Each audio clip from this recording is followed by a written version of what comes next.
Okay, I think we can get started. Good afternoon. We're going to start with just the general disclaimer for this presentation. The information within this presentation is slated to facilitate discussions on various existing and potential regulatory mechanisms. No final decision regarding this information is expressed or implied by the department. Next slide.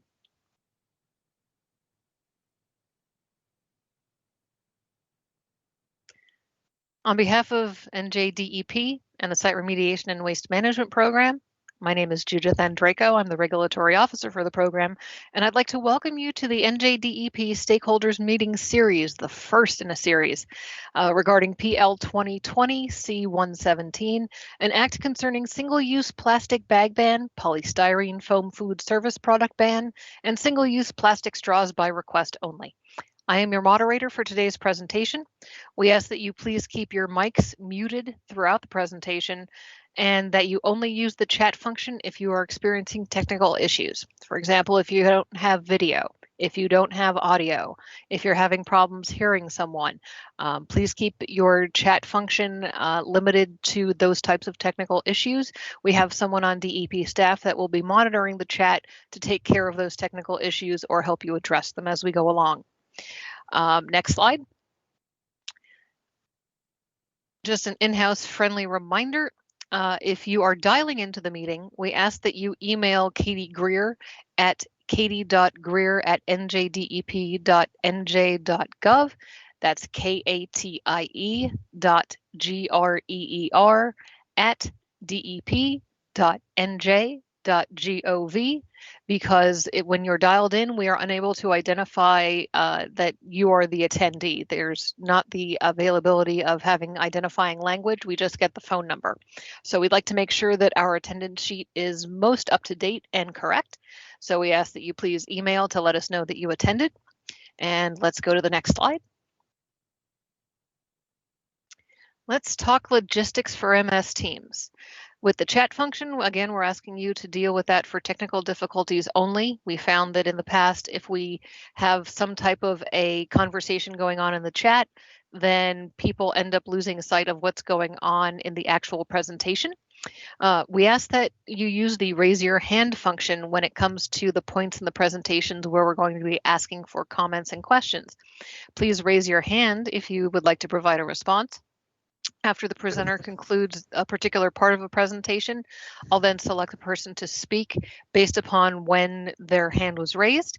When you're selected to speak, we ask that you unmute your mic and lower your hand.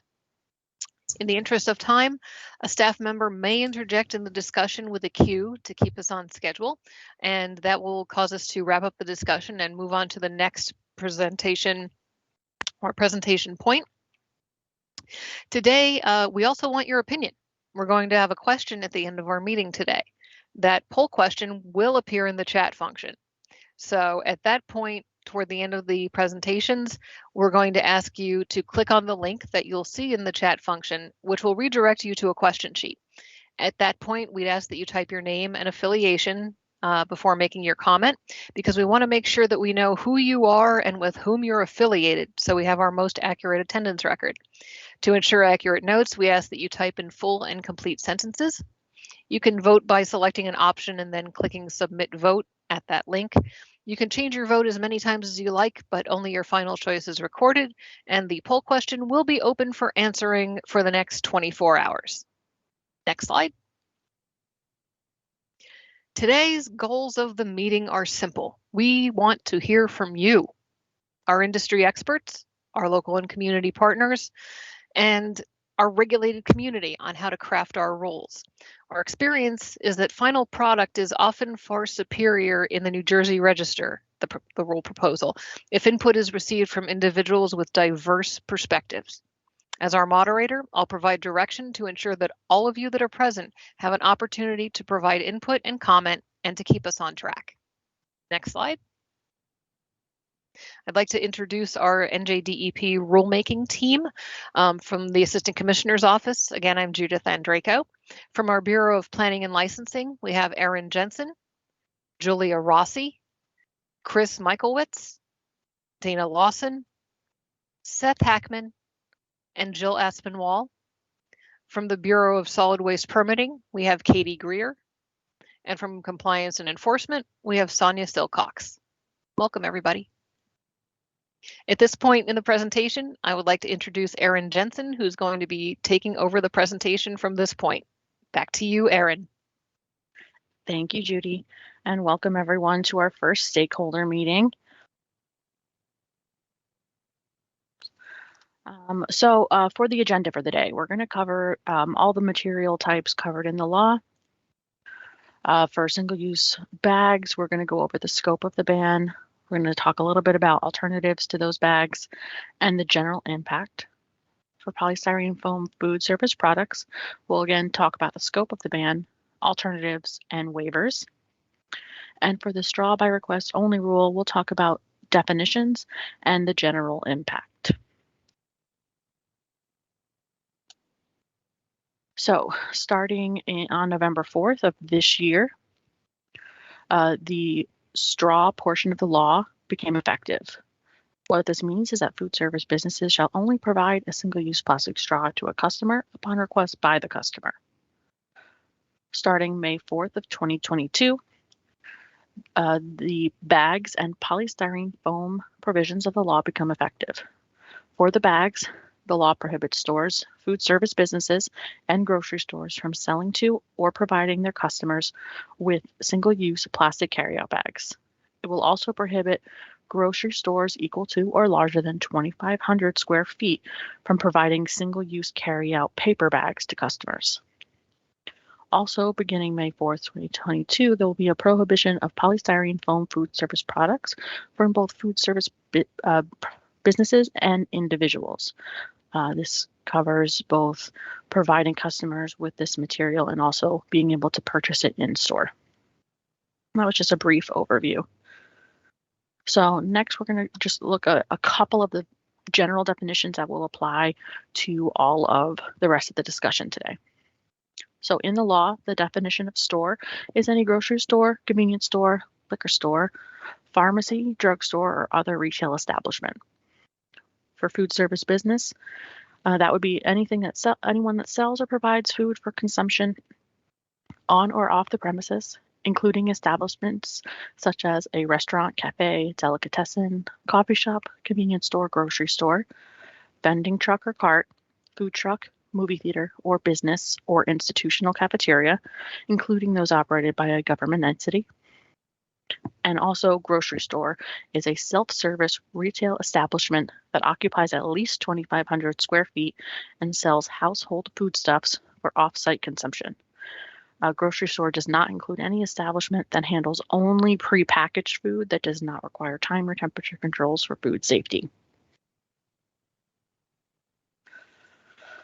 Our first topic of discussion is going to be the single-use carryout bags. To begin, these are some of the definitions from this section. We have a definition for plastic, which means a synthetic material made from linking monomers through a chemical reaction to create an organic polymer chain that can be molded or extruded at high heat in various solid forms, retaining their defined shapes during the life cycle and after disposal. Single-use plastic carryout bag means a carryout bag made of plastic that is not a reusable carryout bag. Same for paper, is a carryout bag made of paper that is not a reusable carryout bag. And the definition for reusable carryout bag is a bag that is made of polypropylene, PET nonwoven fabric, nylon, cloth, hemp product, or other machine washable fabric, has stitched handles, and is designed and manufactured for multiple reuse.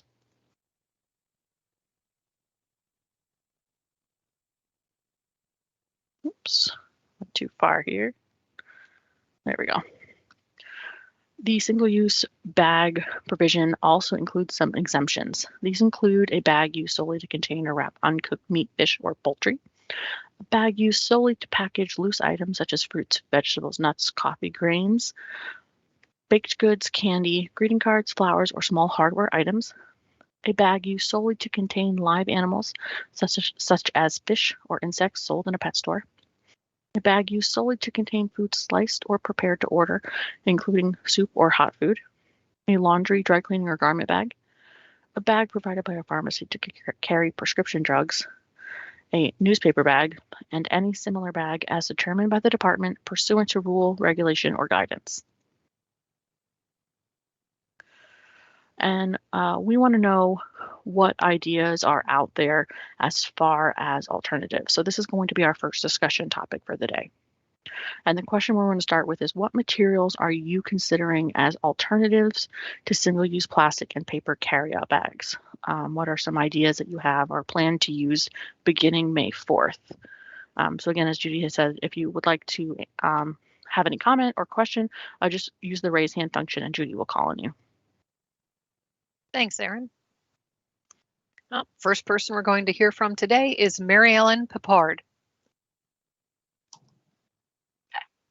Hi, everyone. Hi, Erin. Thanks so much. We have been talking with our members about, in addition to the reusable bags that are currently sort of considered reusable under the law, whether our members might be able to use the plant-based bags. So I know we've had some conversations with Erin and others at DEP about this issue the last couple of months, and I'm not certain that any decisions have been made, but it is something that we do think could be a good alternative as well. Thank you. Thank you very much, Mary Ellen.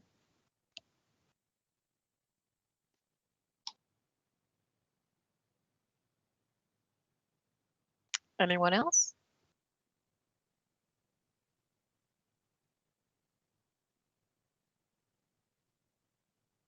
Okay, in the vein of what materials are you considering as alternatives, let's discuss what other potential alternatives there are.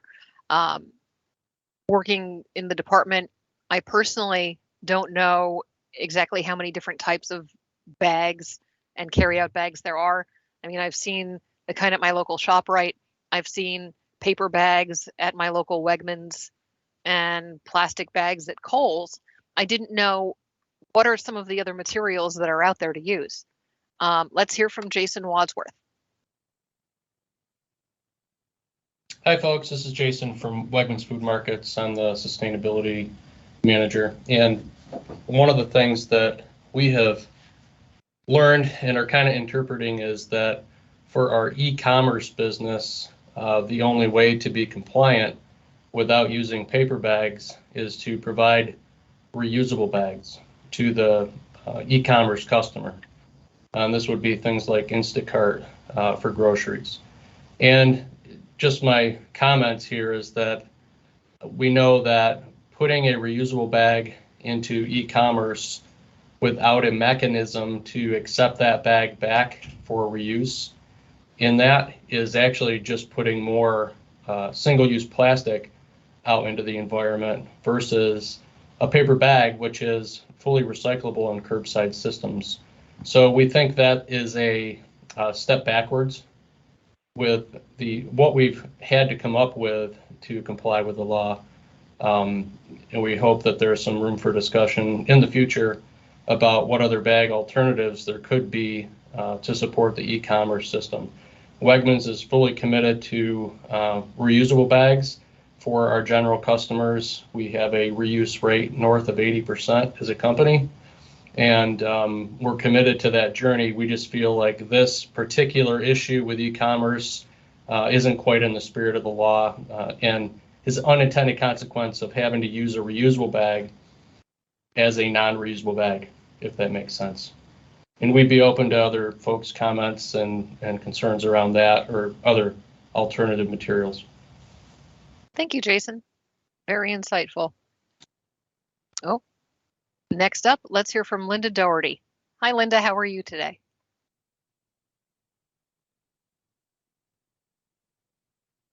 Linda? You need to unmute yourself. Yeah, I would like. There you are. Hi. Hi. I would like to follow up on what Jason has added to the conversation because my other members, grocery stores, are having the same struggle. When this law was being considered, more than 2 years ago, pre-COVID, it was a very different world, and there was a traditional shopping experience. Customer would come in, the anticipation was to eliminate paper and plastic bags, single-use bags, and move the customer to a reusable bag. And now it's growing, in the explosion of either curbside or, online shopping and home delivery, is that shopping experience has changed dramatically in the past 21 months. So how do we as retailers now, because some of our customers are no longer coming into the grocery store, yet they'll be purchasing these reusable bags. And what they'll do is they won't have the capacity to bring them and use them back to the supermarket for reuse. Yet they'll accumulate at home. Just think about how many times you go to the grocery store. It's the same amount of times that people are having their groceries delivered. So a customer now is accumulating and will be accumulating, once the law goes into effect, tons of reusable bags. So we're creating even a larger problem. So that's the conundrum that we want to put out there, is that, what are these alternatives to prevent that type of solid waste collection at our customers' homes? With these reusable bags, now this is just me personally asking this question, just off the cuff. With these reusable bags, would there be not a recycling deposit return? Remember, how we used to have some Coca-Cola bottles you used to be able to return. This was back in the 70s for a deposit. Would that ever be an option for some of these bags if people are just going to be accumulating them from, say, the e-commerce part? Would they be able to return them to the store and get a deposit back so that they can be reused? Or are there still issues with whether the bags are cleaned? Are there sanitary issues and the typical COVID issues? Is that something that would be keeping you guys from doing something in that line? Yeah, I think you'll start to see some innovation in this space where there could be those types of programs, and we're learning about some startups. But again, if the customer is not coming back to the store, right? Yeah. They're no longer coming to the supermarket. That's the conundrum. They're not coming back in. So if you do have a third party like an Instacart or a DoorDash, it's always a different driver dropping off the groceries. So they may not be going, and their contracts are with all different food retailers. So they may not be going back to Wegmans, right, to go pick up another order. Mm-hmm. They're going back to another store. So they're not going to transfer, right, those reusable bags. Okay. So that's, again, that's part of the conundrum. Okay, Linda, thank you so much for your insight. I'd like to move on to Jason Wadsworth. Just to piggyback on that a little bit, and also, Judith, your jaw dropped when I said 80% reuse rate for Wegmans, and I just wanted to clarify, that is in New York State, where we do have a bag ban in effect. Our reuse rate is north of 80%. So not there in New Jersey yet, but we're committed to that. Just to touch on what Linda's mentioned in your question about recycling. So currently there is no mechanism to recycle these reusable bags that we're aware of. We're working on that, and hopefully we'll have a solution soon. But even with a recycling solution, just think about the bags are manufactured using plastic, a thicker plastic. So if we just go by the principles of reduce, reuse, recycle, we're increasing the amount of material being used compared to a paper bag.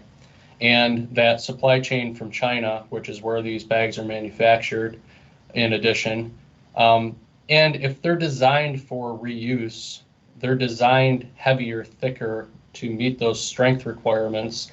So you're actually, if you were just to use it once and recycle it, that becomes more problematic than a paper bag that gets recycled after one use. So just making those comparisons, it's not the right thing. We believe the ultimate solution is that we work with our e-commerce partners to figure out the reuse model for e-commerce. We're just not there yet, to Linda's point.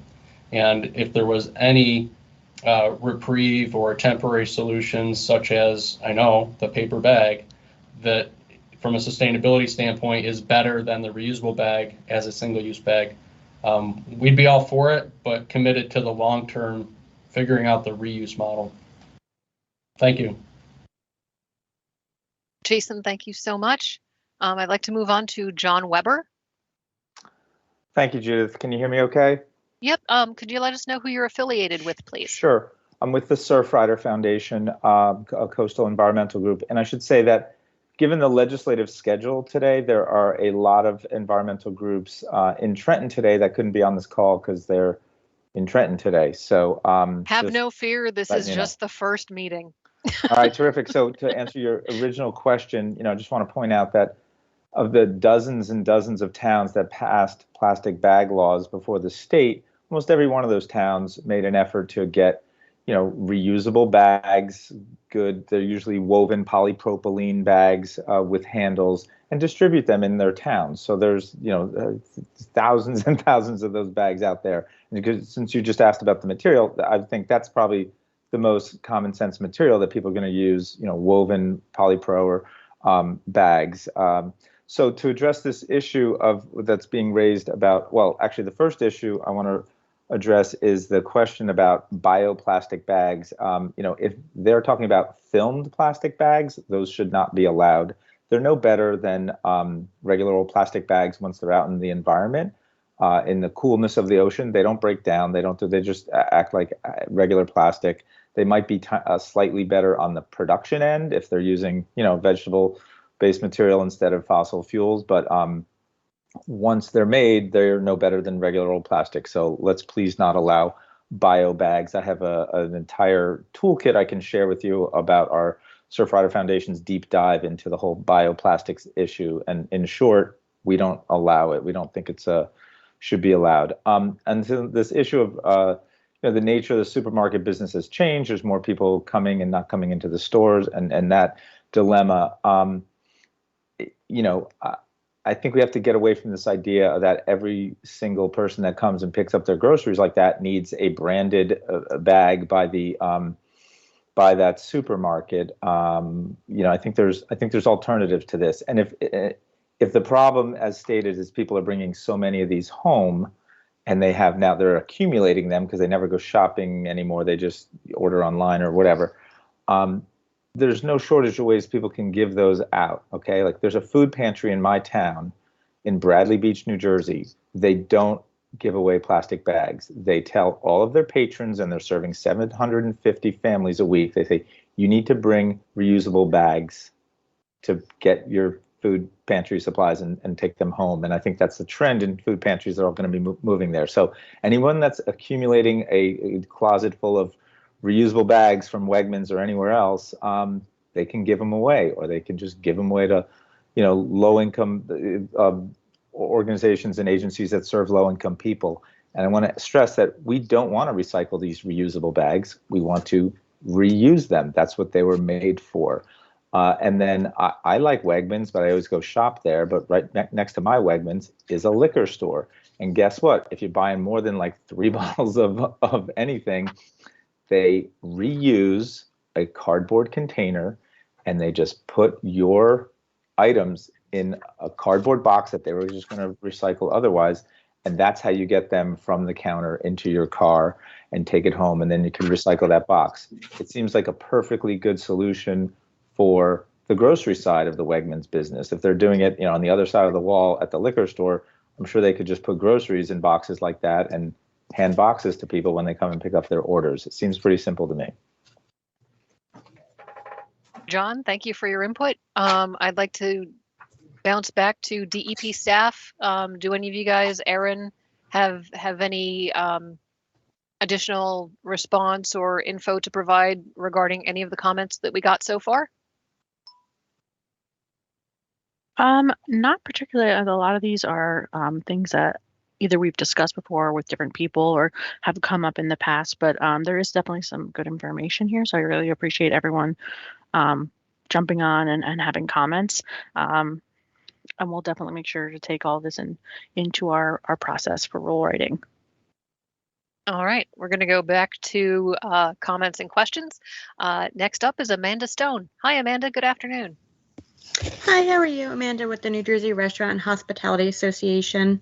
Just first wanted to thank you guys for being on the webinar with us a couple weeks back to educate our members about the right then it was the plastic straw ban and then the upcoming bag ban.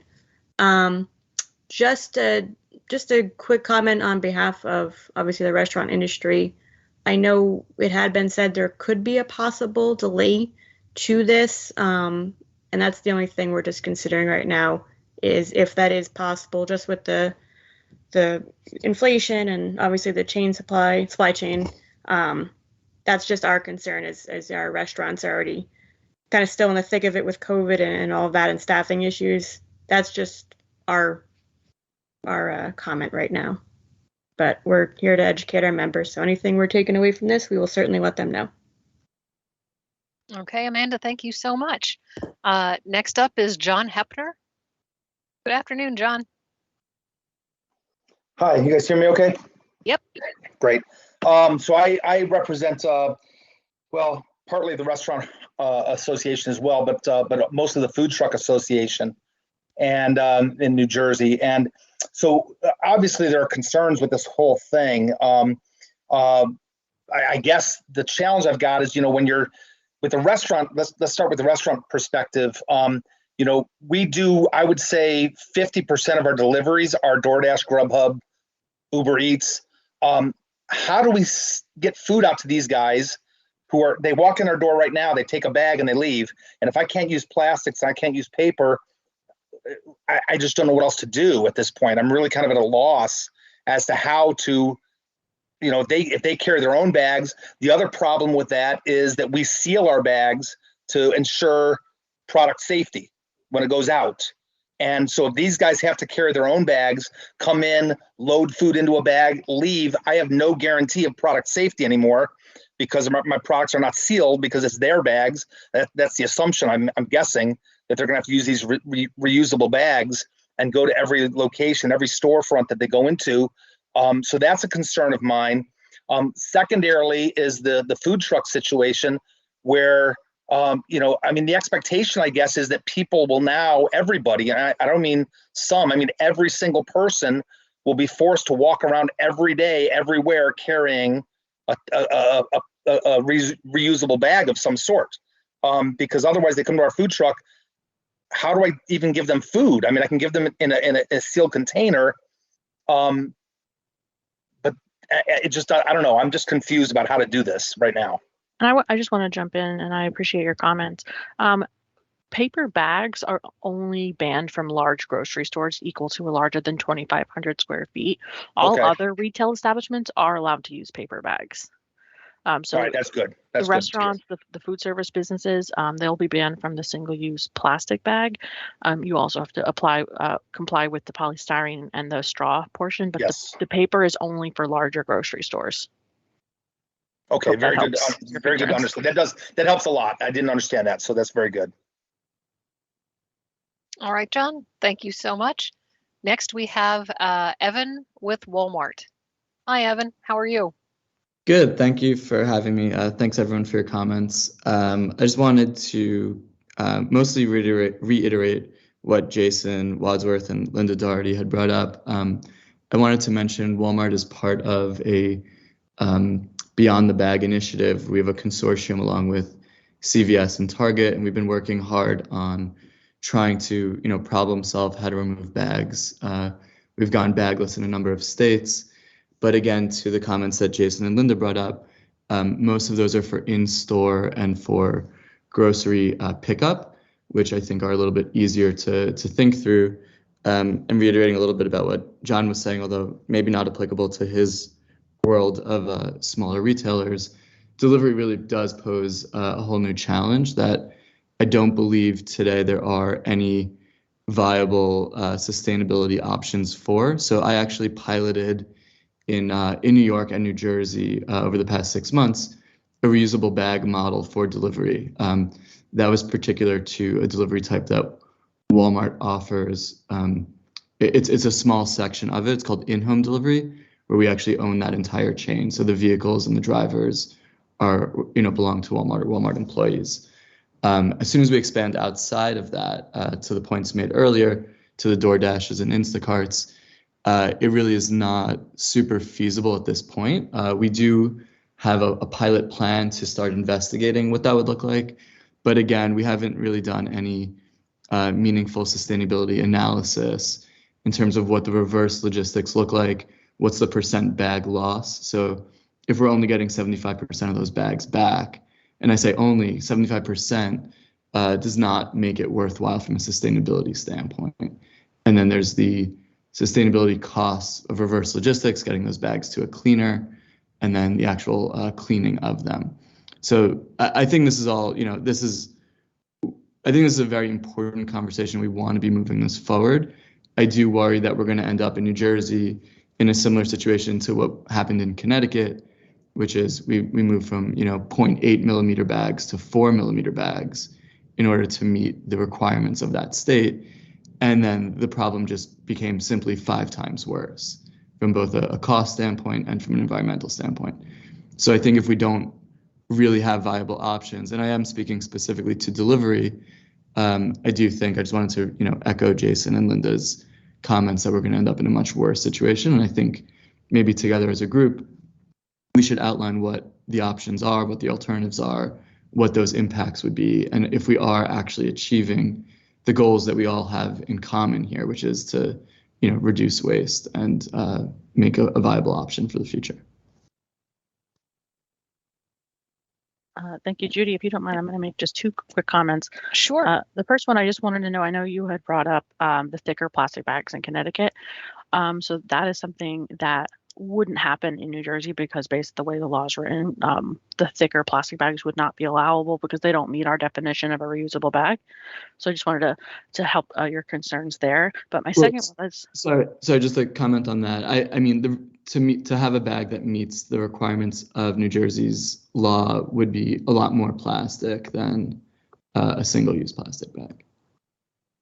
True. That is true. The reusable bags tend to be made with more plastic, but because they are reused multiple times, similar to like other products like dinnerware at homes instead of paper plates at first, it's definitely heavier, but the more you reuse it, the more worth it I think it becomes on an environmental standpoint. Right, but the issue again just is from a delivery standpoint, there is no option to reuse it. Yes. So speaking of that, Judy, I want to actually move on to the next question because we've sort of already started covering it. I was going to ask if you wanted to switch to the next slide because I have a feeling we were going in the same direction too. Yes. Let's go for it, and then we'll pick up with all of you that have your hands raised from the order in which you raised them. Yes. So the next question, which we sort of already started covering, is how will the single-use plastic and paper bag ban affect your e-commerce and or delivery service businesses? So we have already gotten some comments, but now let's maybe jump back into the line of questions, Judy. Okay. We're going to go to Jason Wadsworth. Yeah, I won't repeat all of what I said just because you changed the slide. So I just had a clarifying question. You mentioned before that restaurants are exempt from this. Grocery stores that operate a meal delivery service out of what we consider to be our restaurant within the store, we understand that that's also exempt. Can you clarify that? So it comes down to the paper bags. Yeah, it comes down to the business type, but so you would still be considered a grocery store, even though a part of your building or your service includes food options for takeout. Your store is still a grocery store, so you would have to comply based on the definition of a grocery store. So you wouldn't be able to provide the paper bags. Okay, that was not our understanding. Do you have any more details about? I guess I would turn that over to Linda. Linda, was that your understanding as well? Linda, you can, yes, go ahead. Can I jump in? Yes. Yes, because then we're going to go back to Tim after the conversation with Jason and you. Yes, packaged or prepared foods, Erin, the way we read the definition are exempt and they could be wrapped in or use the use of a paper bag. If you go back and look into those definitions, that is our interpretation. The specific exemption for, let me bring up my definition here. A bag used solely to contain food sliced or prepared to order is typical to your bags that you see at a deli counter, the sliced meats and cheeses, and usually they have a selection of cold foods like macaroni salad, potato salad, that kind of stuff.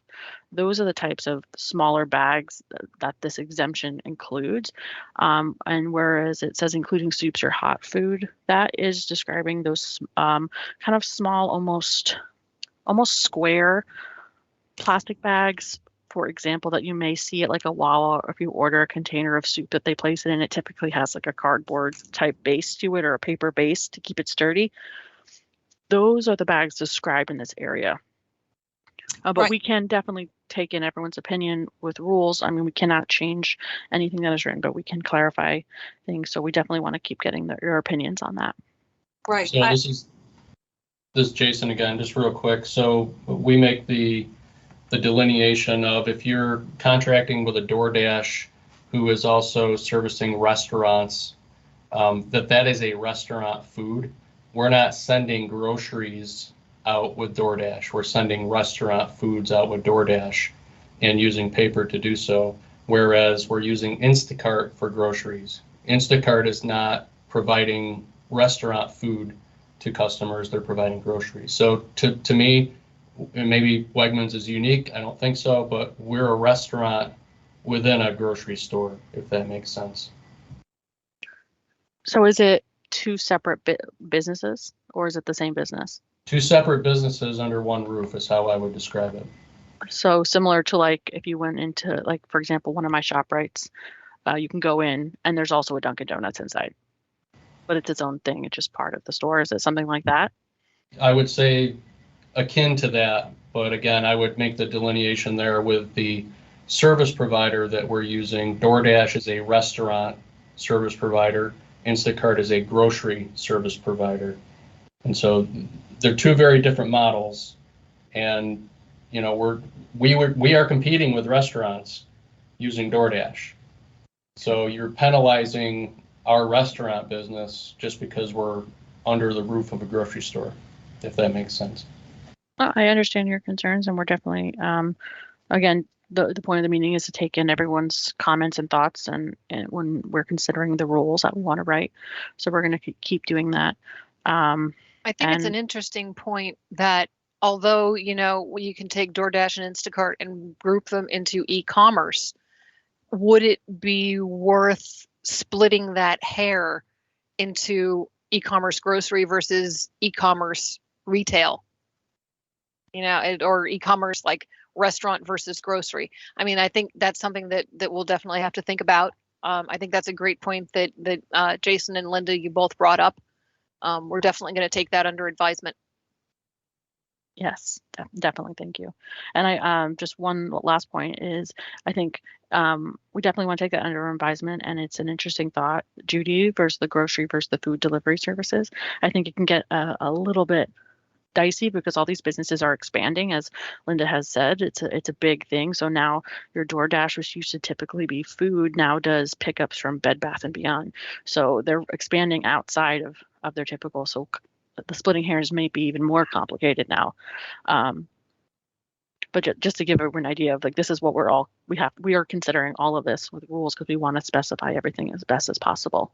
We'll be going down all of those rabbit holes through the stakeholder process. Yes. Rest assured. Actually, at this point, I'd like to move on to Timothy Ayers. He's been sitting and waiting patiently for the last couple minutes. And then next in line after him will be Linda Doherty. So Timothy, welcome. How are you? I'm well, thank you. How are you? I'm doing well, thanks. So I had two questions. Well, actually one question and one point. How does the law affect a facility? I'm from Six Flags, so we have retail and food service all under one large property. Would each business be judged individually, or would it be based on the total property size? Because different laws affect us in different ways here at the park. So some affect us individually by business, and other ones affect us on the park's overall size. That's actually a very interesting question. I don't know if that has been brought up before. So we will have to think about that and probably discuss our thoughts in a future stakeholder meeting. Erin, can I just jump in? Sorry, I didn't raise my hand. I'm sorry, Judy.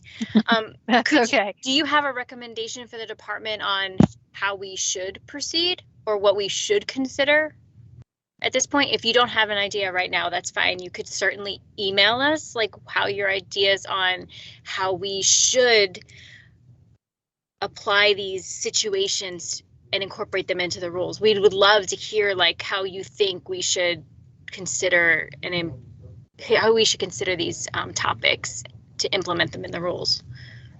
Okay. Jill has a great point, especially because a lot of you are bringing up focuses that we haven't had yet. And please do feel free to send us emails, to send us a white paper. Dare I say those two words together?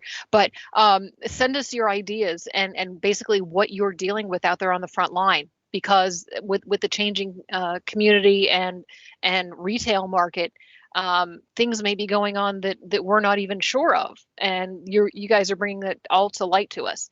So again, please send us that information. We'd love to hear it. Jill, great point. And then my second concern, and this is to back up what Jason is saying, as a third-party deliverer, I work with Grubhub and DoorDash on the side. It is going to create some chaos from that particular side. Now, I do it just every once in a while for a little bit of extra money on the side, but for the people that do it all the time, I can definitely see the concerns that they're bringing up. All right, Timothy, thank you so much. We appreciate your input. Next, we'll have Mary Ellen. Welcome back.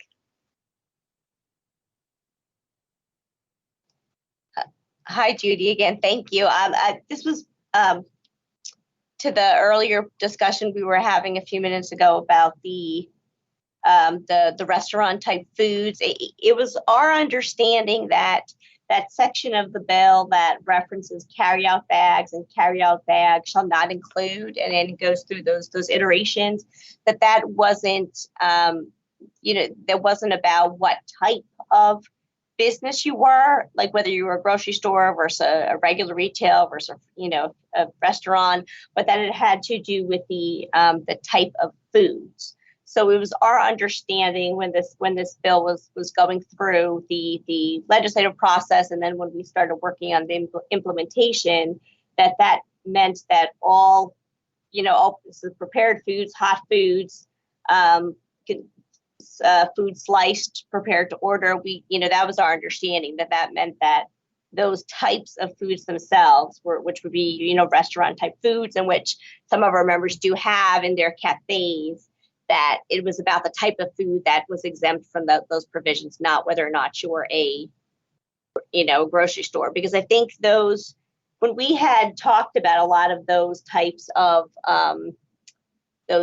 exclusions during the legislative process, a lot of that was for food safety, or for safety in terms of hot foods, hot soup spilling, things like that. And so that was the purpose of getting, being able to make sure that you still had some, many options for those types of foods. So yeah, we would definitely want to, continue these conversations on that. I think Jason said that was our understanding, and that's what we have shared with our members, that those restaurant type foods that are specifically listed there would be, provided you're not, you can't take your, we understand you can't take your gallon of milk and stick that in that bag. Like, we understand that it's just for those restaurant type foods. So thank you. Thank you. I think you are correct in your assumption. So the exemptions is for the bag type itself, not specifically the food itself. So those bags used at deli counters or for those smaller hot food individual items are exempted. Whereas I think before we got into a little bit more of a carry out situation, like the paper bag portion is more of a carry out bag. So I think that's sort of where the delineation comes, but we're definitely going to discuss making that clear, specifically this exemption in rules. All right, I'd like to toss to Jill. If you have any suggestions or recommendations on how the department could clarify that when we undertake rulemaking, so that there is no misunderstanding as to what's exempt and what is not, we would love to hear your feedback on that. Again, you don't have to answer it right now, but you could email us. Certainly, we would like those ideas. Indeed. All right. Mary Ellen, do you have anything further right now? Oh, I'm sorry. No, thank you so much. We'll I think we'll look to provide you clarifying language. Thanks so much. That would be great. Thank you. Next we have Linda Doherty. Hi. Yeah, I just wanted to make one more comment that came up earlier about the cardboard boxes as an alternative for delivery. When you're comparing a liquor store to a major supermarket, when we may have over hundreds, or now during the busy holiday, 1,000 online orders in a day in one grocery store, just think about the viability right now of all those boxes, if that was the alternative. And also look at our, freezers when you put food aside, when you've done your shopping for the grocer, where you going to put boxes, those cardboard boxes in a freezer or refrigerator, as you hold them before they go out to the customer. So just the magnitude of what we're talking about when it comes to cardboard is just not a feasible option. So I just want to make that comment. So really, it's not just the material that would be an issue, it would be the volume of the material used for transport. Okay. Sure. Just wanted to make sure that we were on the same line. Thank you very much, Linda. Next we have up Carrie Martin from Clean Ocean Action. Good afternoon, Carrie. Good afternoon. Thank you. Carrie Martin, Clean Ocean Action Advocacy Campaign Manager. Just wanted to, raise up and second what John Weber had said earlier from Surfrider on the multiple good points he made regarding the importance of this law and how, it can be done with some ingenuity and some creativity and the stakeholder process. We just wanted to also make sure that, this bill went through quite a bit of, back and forth, obviously, and consideration from multiple stakeholders in the process. And, it's past time to have this type of law because of the impacts we're seeing from the litter that come from many of these types of that's being, banned and regulated. So, as we've seen on our beach cleanups twice a year over 37 years of history, it's important to address the sources of these pieces of litter, like the plastic bags and so forth. So we just wanted to make sure that this law doesn't get pushed back in terms of becoming into effect. Obviously, coming up with solutions that are doable is important, but there are other states, implementing such laws around the country. And I just had a specific question. I'm sorry, I might have missed it in the beginning, but will you identify the specific areas or things that require rulemaking, or is it, or is that what's going to come out of the stakeholder process? I think that's going to be what's going to be evolving from the stakeholder process, because there's parts of the statute that are going to need clarification. So we would be putting that information into rule. But in our general stakeholder process, we like to get the information from you guys about how you're trying to implement the law while we don't have rules yet. But then we take it to the next step where we talk about concepts of, do you think we're going to need this particular idea or this restriction or this clarification in the rule? So that's something that we'll be discussing with you throughout this whole process. And again, this is just our first meeting. We will be going on to probably more in-depth issues and questions, because we're going to have questions as we go along too. So as long as we have that back and forth, we're probably going to be going down a lot of different rabbit holes, which will help us determine what it will eventually be put into the rule proposal. I hope that answers your question. So I was just wondering, do you foresee the stakeholder process and the rulemaking process to end and be completed before the May 4th, date that it becomes effective? The rulemaking process will keep going, because in fact, we need to sit down, formulate the rule, and talk to the stakeholders to find out what would be best to put within that rule text. Then it has to be proposed in the New Jersey Register. After that, there would be a 60-day comment period for public comment, most likely also have a public hearing during that time. And then within a year of the publication of the proposal, that's when the rule would be adopted.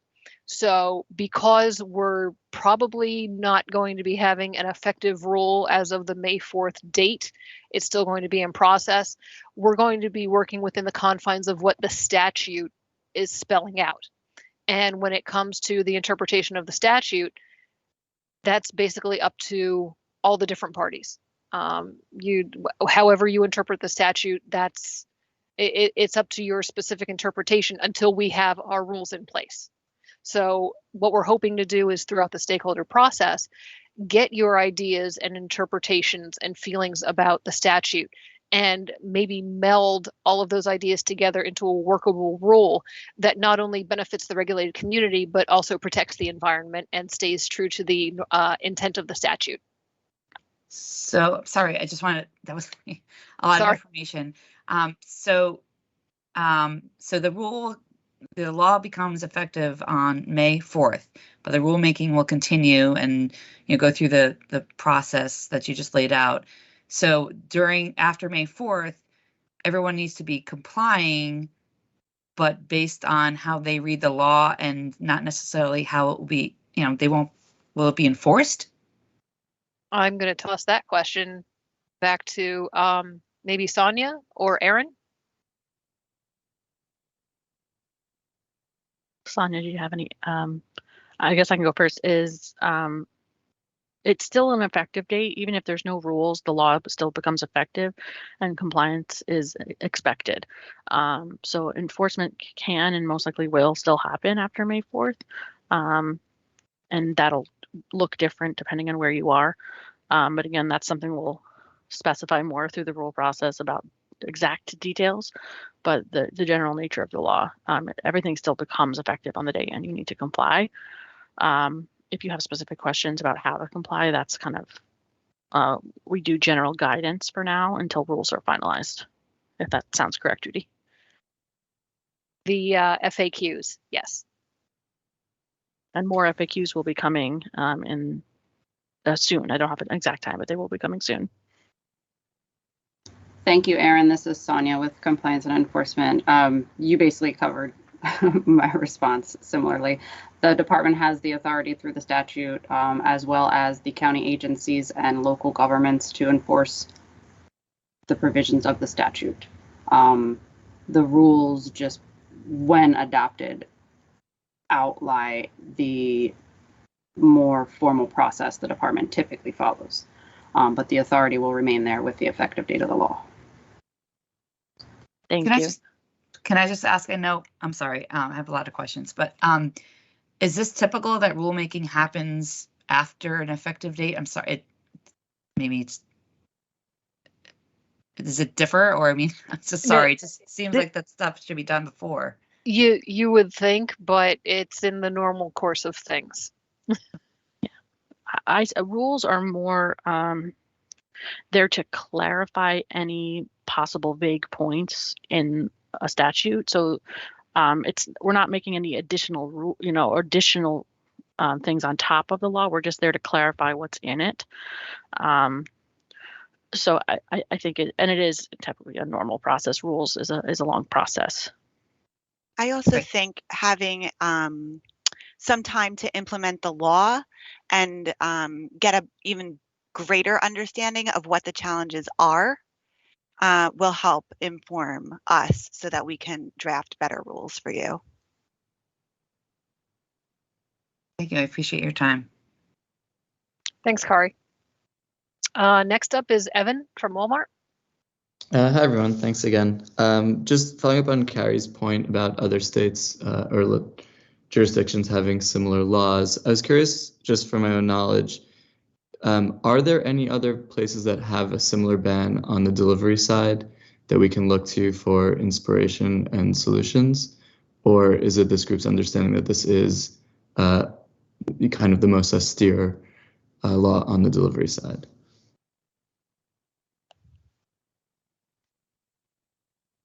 I'm not sure if any of the other bag bans specifically ban from delivery or not, or I think delivery just kind of gets put together with commerce in general. So there's, in-person retail and e-commerce, but if you ban it from retail, it really bans it from everywhere. I don't think there's any specific delivery bans. Okay, thanks. All right, do we have any further questions, comments on the e-commerce issue?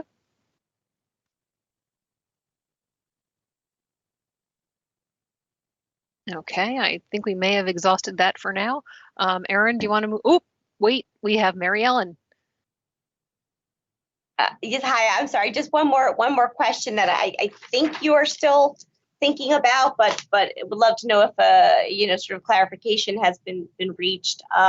We are also trying to get some clarification for our members on the sort of the cross-border online sale and delivery issue.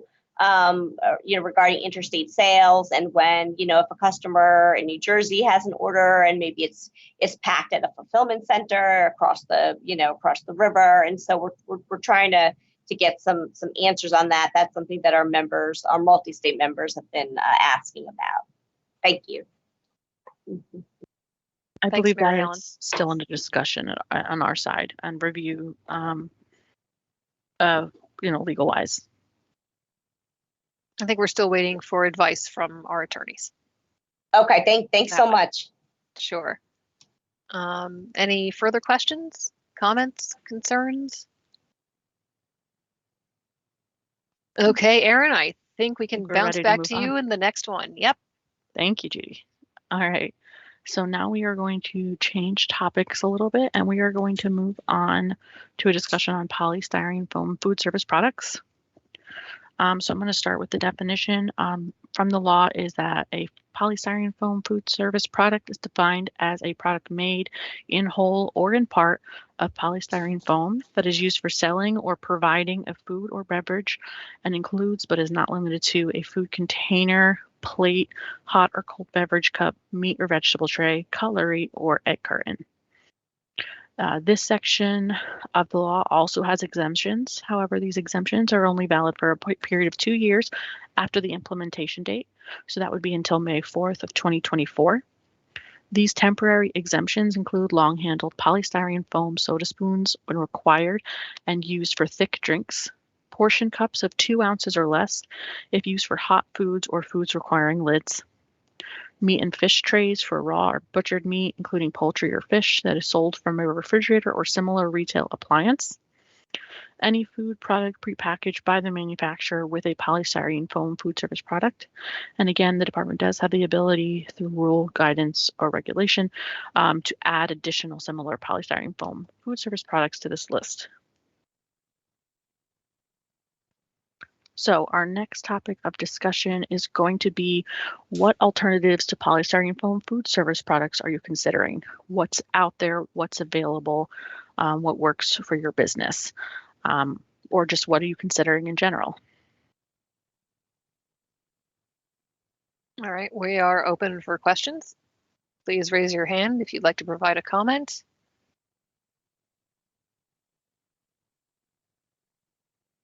Okay, we don't see any hands yet, but thinking about just from a consumer perspective, polystyrene foam food service products, I've started seeing when I'm going out to like different restaurants, every once in a while, I'll be getting black plastic containers for to-go orders or for like the little doggy bag. Sometimes you'll just get the paper containers that might be wax lined. I've also seen the clear plastic lightweight containers. There's still some parts, at least over in Pennsylvania, that still have the foam service containers. But are there any other ones that we may be missing? I know a lot of businesses over the last 2 to 3 years have really already started going away from the polystyrene foam. You'll see things like at the Dunkin' Donuts or other coffee shops. They no longer use these products. They use the waxed paper the wax paper cups. Mhm. Yeah. Yeah. So we want to know if there, yeah, like you said, is there something we're missing that we're not seeing that's out there?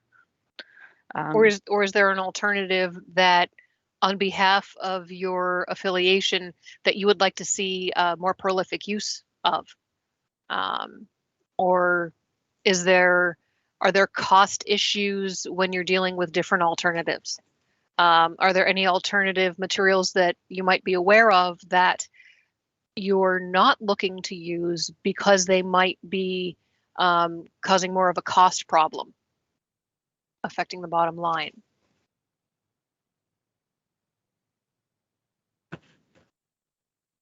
We have Maura Toomey. Welcome, Maura. Good afternoon.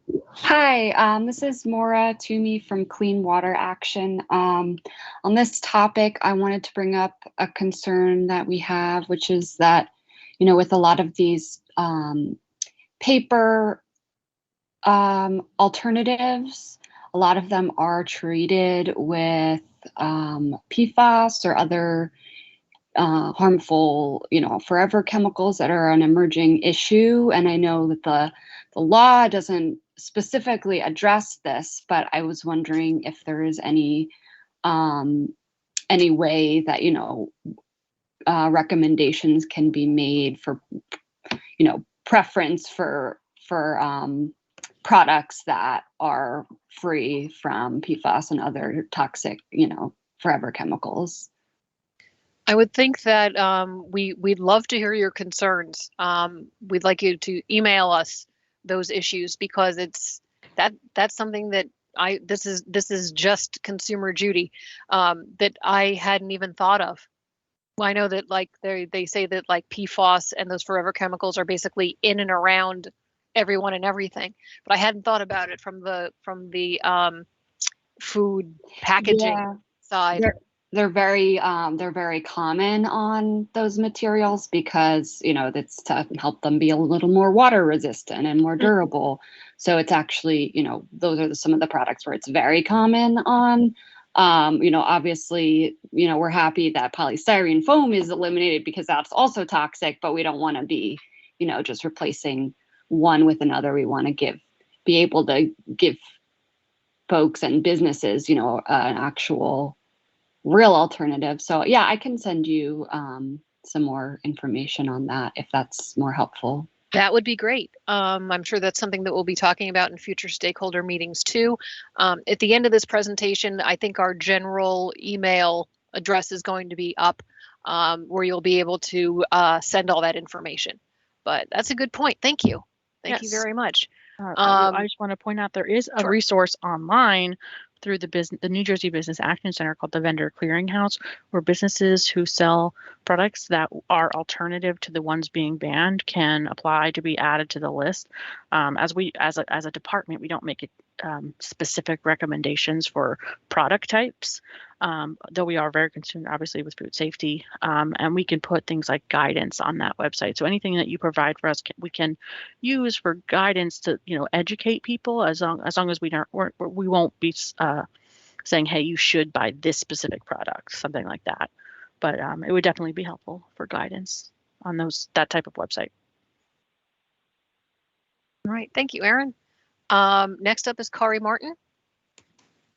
Just a quick follow-up. Erin, could you tell me the name of that website again? I'm sorry. Sure. So it's the New Jersey Business Action Center. And then they have a vendor clearinghouse. So on their page, you just go to their bag ban resource page, and there'll be information on viewing the clearinghouse and also for businesses to apply to be on it. Is there any way someone from DEP staff can get that information to Tyrone and he can post it in the chat? And then I also had a suggested resource as well. Have you checked out the Blue Standard by Oceanic Global? They too also have a blue list, for vendors for sustainable materials. I think even sometimes they have coupon codes for some of those products. Wow. So as a business, you could check out there, but also for DEP for consideration for suggestions for moving forward. I think they go through a process to identify the best alternatives.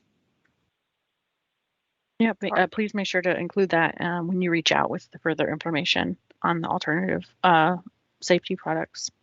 And Chris, thanks for posting it in the chat. The link is up there.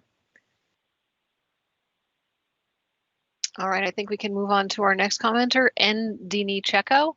I think I pronounced that right, from NJEC. Yes, you did. Hi. All right, how are you? I'm good, thanks. I'm with the Dini Cheko with the Association of New Jersey Environmental Commissions. And, you know, as a consumer, I went to a local Thai restaurant in town, small one, and they were giving out foam, and I made a comment to them that's going to be ending May 4th, and they said, we know, but we don't know what to do. What it is an alternative that is sustainable and economically feasible for these small, very small restaurateurs that are trying to do the right thing. And that's definitely a concern. You know, I hear that, you know, with alternatives, you know, folks are offering plastic containers, and now we're just creating another stream. And that's concerning to me as well of waste. So what I'd love to do is see if there's a way to push for reusables. That would be ideal. There's a lot of work being done in California, and I'd love New Jersey to encourage a reusable marketplace for alternatives. On the issue of reusables, I think correct me if I'm wrong, I've been seeing some commercials with like reusable, whether it's aluminum mugs that I don't know if it might be for your smaller mom and pop coffee shops that are starting to introduce that. I haven't seen any in New Jersey yet, but I'm starting to see ads for them on TV, and just the fact that they're out there promoting that type of thing, I think that's a really great idea. And thank you for bringing that up. If there is any information that you might know of that you'd be able to let us know, whether it's different web links or how that is seen through like the small business community, please send it to our email address, because we'd love to have that information too. Sure. Just to add on to that, I think what would help in order to ease concerns, Vermont recently did this where I think their Department of Health put out a statement, and they have a process involved as well where reusables are safe. And that's going to go a long way to alleviate any concerns that businesses have about using reusables. And I believe we do have a representative from the Department of Health for New Jersey on the call, if I'm not mistaken. So that would I would definitely recommend getting in touch with them if that's something you were interested in working on with them on. Yeah, I'd be happy to share that information.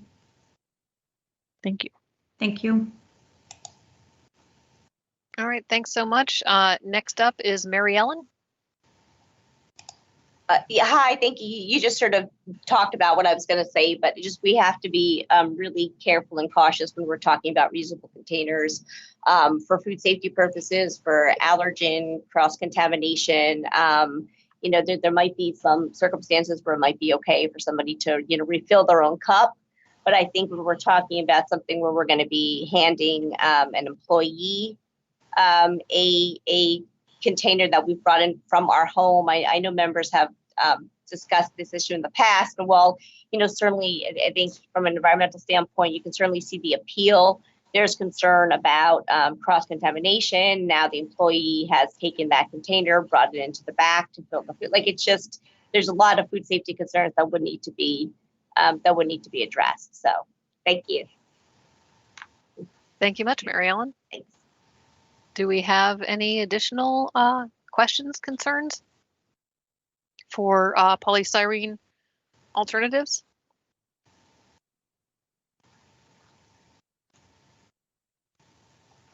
John Hepner, how are you this afternoon?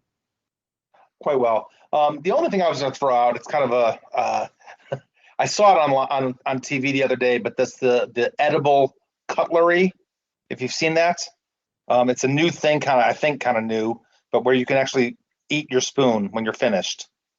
Just something to think about. I don't know how well it is, but if you Google search edible cutlery, you'll see what I'm talking about. Kind of an interesting concept. Wow. Yeah, it was on Shark Tank. So Talk about no waste. Jeez. That's my point. So, Yeah. but it's out there. It is out there.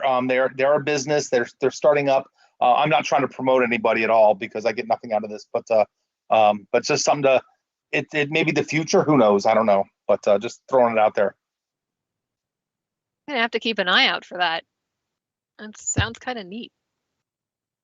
But then it's like in speaking of that, I keep thinking about, remember decades ago when you would get your little ice cream cups and you'd have that wooden spoon. Of course, the ice cream is in a plastic cup, but you have the wooden spoon, and in theory, you should be able to recycle that. I don't know how far we've come from that, but yeah, I'm sure there's more innovations. Being able to eat your spoon, that's different. Yes. So I don't know. Like I said, I don't know what they taste like. I'm not sure I want to eat the spoon, but nonetheless, it's there. Just a thought. Dana? I was just going to say the sugar spoon and Fun Dip was always a good time. Yeah, no, but this is great. It's such, like, we have everybody here engaged in this conversation. There's so much information that we are gathering. There's so much that we know. There's a lot that we don't know, and I really appreciate everybody's comments. Thank you. All right, John, do you have anything further at this time?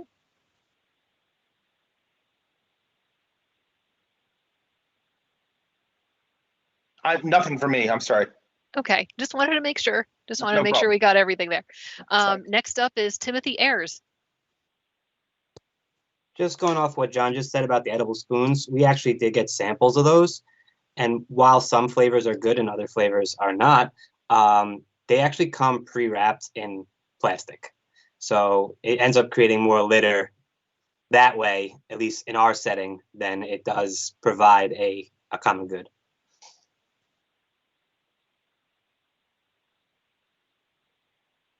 Well, wasn't it? I think it was that Dustin Hoffman movie back in the 70s where the future is plastics. Who knew? Do we have any further comments on the alternative discussion? Timothy, do you have anything further? Not at this time. Okay. John Weber. Hi, you have John the floor. John Weber again from Surfrider Foundation. I'll get this to the right person at DEP, but Surfrider Foundation has an ocean-friendly foodware guide, and it just goes through the, where restaurants normally use this, they can use this, and here's where you get it, and here's what it costs, and here's how much money you're going to save, or whatever, things like that. So we did this because we have a program called Ocean Friendly Restaurants, where they're not using plastic and they're not using styrofoam, and regardless of state laws or whatever. And there's 750 of them across the country, and they're serving, tens of thousands of, if not more, plastic-free meals every day. Probably more like hundreds of thousands of meals, I guess. Anyway, I'll get it to the right person at DEP. Just let me know if the email goes in the chat. I'll email it to that person. That would be great. Whether we put a specific person in the email or if you can send it to our general plastics email address that will be on the last slide today. Thank you so much. Oh, Dana just put it in the chat at the reduce food waste. I put the wrong one in. I'm going to put the right one in a second. Okay. So stay tuned to your Food waste was chat. this morning, Dana. Stay tuned to your chat. So that should be posted shortly. John, do you have any other comments, questions? No, that's it for now. Thanks. All right. Thank you. Do any of you have any additional information or subjects that you'd like to talk about with alternatives to polystyrene?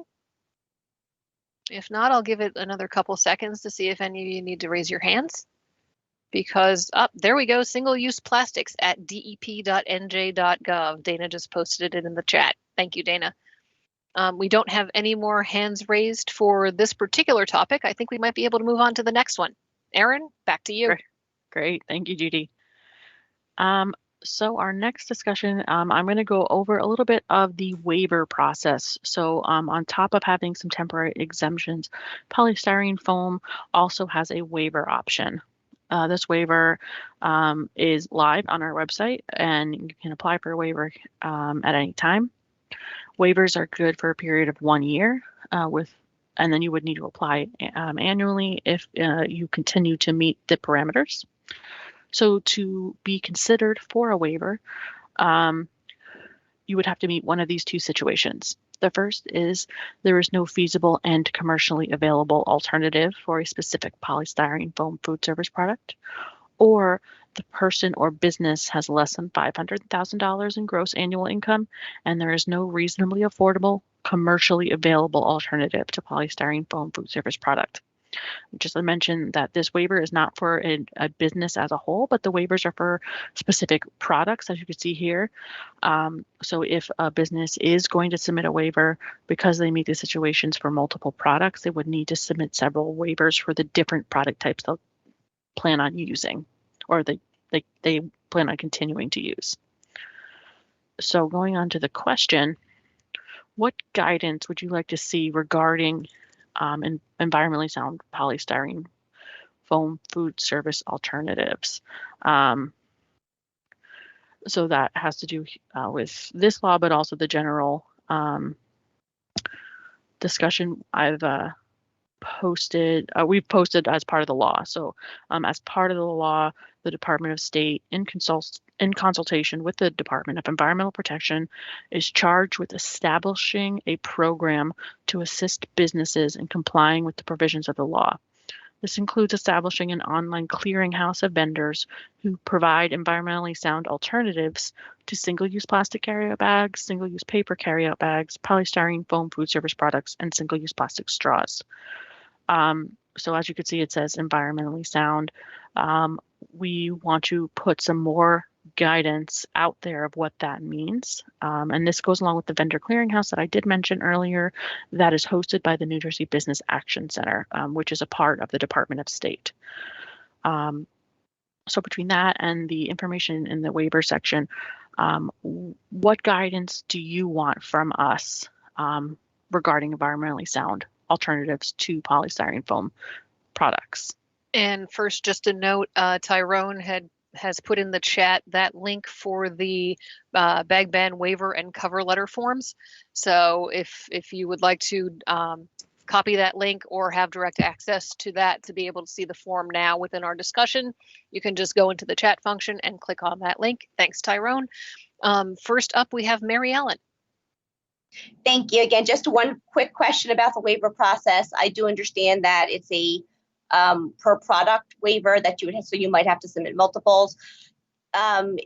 Is that, when it comes to sizes, if you have the exact same product and say like 3 different sizes, can you submit one application for that, or do those have to be 3 different applications? That's a good question that we could, again, we could use as guidance for the waiver. At the moment, I'm going to say if they're just different sizes, it would be one waiver. But based on our discussions, that could change. But that's what my initial thought is on that. Perfect. Thank you. Okay, thanks, Mary Ellen. Do any of you have additional questions or comments about what kind of guidance you would like to see regarding alternatives? And I know we've discussed that in a couple points already. If there are some that we've discussed, I think it was the Blue Ocean with the links for that information. Please feel free to post that in the chat so we could access that, and or email it to us at our general email address that we'll be talking about, that's also listed in the chat and also will be on one of our last slides. Anyone else? Dini Checo, welcome back.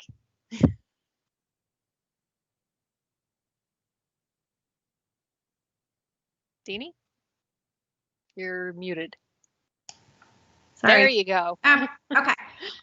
Along with the guidance, Maura talked about PFAS alternatives. I discussed, having an alternative that's not creating more recyclables, or certainly black plastics cannot be recycled. So that's a concern as well.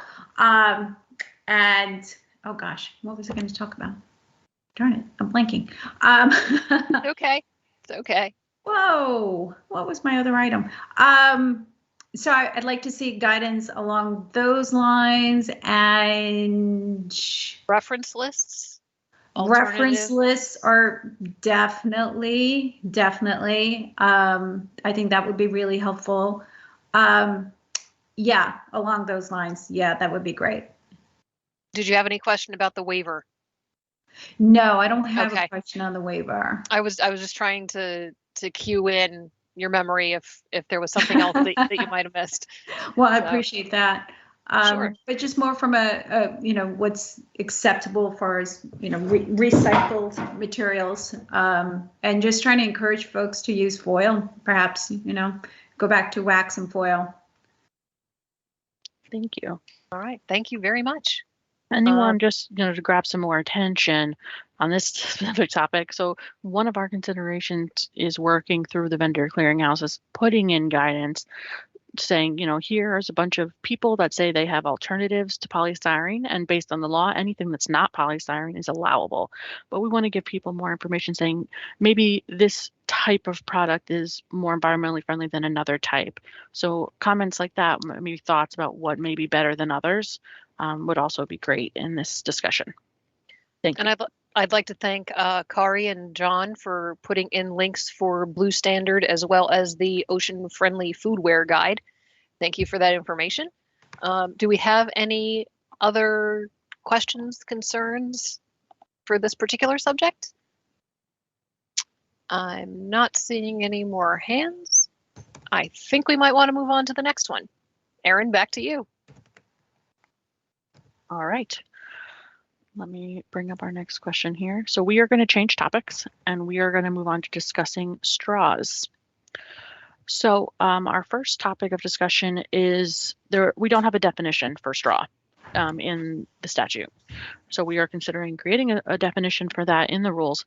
I want to get your opinion on how would you define a straw?